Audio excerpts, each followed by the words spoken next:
Unfortunately, we will have to cut nearly 20% of our workforce, nearly equal to the amount of aeroplanes we are never going to fly again over the next 3 years. It's a very hard decision because, we built this very strong team. And now for me to let them go, it's really painful. But we have no other alternative, like all the other airlines in the world that are suffering massive reduction. We, comparatively, are not so bad. We hope that things will rebound. But I don't think anybody can predict. Will it take 2 years? Will it take 4 years? Will it take 5 years? We have to wait and see. Yeah, indeed. So it was confirmed to the BBC today that your airline is giving or will give a cash bailout to Hong Kong's Cathay Pacific, which you already hold nearly 10% as a shareholder in that. I'm just wondering, Akbar, why are you doing that now when you've just told us you're going to have to cut 20% of your workforce? You're struggling just like all the carriers on this planet. I mean, don't you need the cash just to keep Qatar going? I think I'm misquoted that we'll give them a financial bailout. What I mentioned is that if there is a recall for an injection in equity, as a shareholder, we will do it. Otherwise, we lose our equity share, which I would not allow to happen. The same goes with all our other investments. We have invested strategically for long term. And this is something, we have a pie, and we will have to share it equally between our staff and, of course, the investments that we have for long term. Airlines will rebound, so it is a long-term investment which we will certainly keep doing. Okay, and this week, Qatar announced that you're giving away 100,000 free tickets to medical and healthcare workers around the world as a big thank you to them. That's a lovely gesture. But Akbar, I'm just wondering, do you think passengers will feel confident to get back on board at least this year, given that social distancing is next to impossible once you're on board? It's all about trying to rebuild, I guess, the passenger confidence, isn't it? Let me answer you in 2 parts. First, yes, the passengers will travel.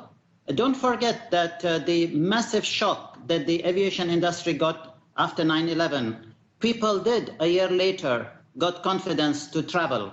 There will be mitigating factors, but I'm confident that air travel will come back during the period I just stated to you.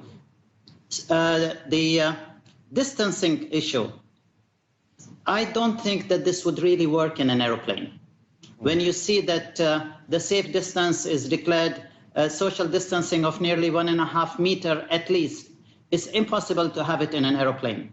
The only thing that you can do is, as it has said by all medical professions, that the virus doesn't spread by air, it spreads by droplets. So the only way is to make mandatory use of masks, gloves, and make sure that you continuously sanitize yourself, and the HEPA filters that are already installed in airplanes take care of the rest of the problem. But what is important is that the airline should also invest in how they would treat the surfaces, how they will disinfect the aeroplanes. And in that, Qatar Airways is in the forefront. We are using UV rays to disinfect, advanced chemicals.